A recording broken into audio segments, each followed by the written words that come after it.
came from the Tournament of Champions last week, which I feel really prepared me for this week. It kept me really sharp. I drilled some new balls last week that I actually used this week, the Rising Star by Rotor Grip. Dell drilled me last week, and that's the ball that I used for my big set yesterday. I was 217 over for 5 with primarily that ball. So, you know, I really feel like every event that you bowl is a stepping stone for your next one. And although I didn't strike as much as the guys at the TOC in Vegas, I came away knowing more, and I learned a lot from that experience that I'm definitely going to apply to this week. And it's still really early. I am in a really good position, close to the top of the leaderboard, but it's the Queens, and really what matters is the matches. So I'm looking for the bye in the top 16, and then just, you know, hoping to find some really good reaction, which I have so far with my Storm equipment and some of the roto balls. And, you know, it's too early to tell what's going to happen, but I'm feeling good, I'm feeling sharp, and I'm ready to go.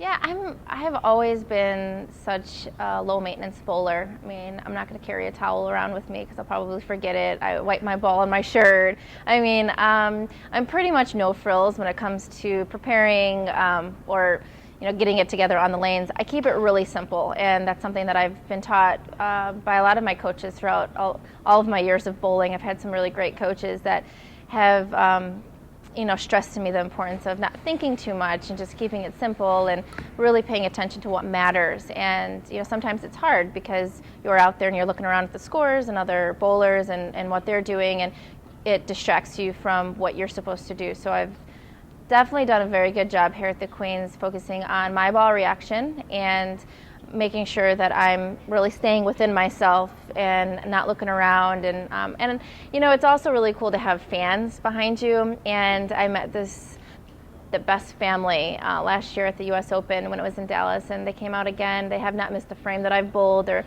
recording down my every move, and you know, it's nice to have support of the locals. Also, it makes your swing a little looser and keeps everything in perspective. Storm equipment is unlike any other equipment out there. I've thrown a lot of different companies in my career. You know, in college I had to throw one company, and then I had a contract for 8 years with another, and I'm telling you that the balls roll for me better than any balls I've ever thrown in my entire life. And what's great about Storm equipment is that I can be me. You know, I don't have to manipulate myself like I have had to with other ball companies to match up, you know, how I'm throwing it and what my role is to what the ball's going to do. Storm just matches me, and I can be me, and I can play my A game, and it's so much easier to when you see your ball rolling the way it's supposed to roll to make good shots. So I feel so fortunate to be a part of the Storm family, and I look forward to being a part of it for a very long time to come, and I'm just lucky that they wanted me. Yeah.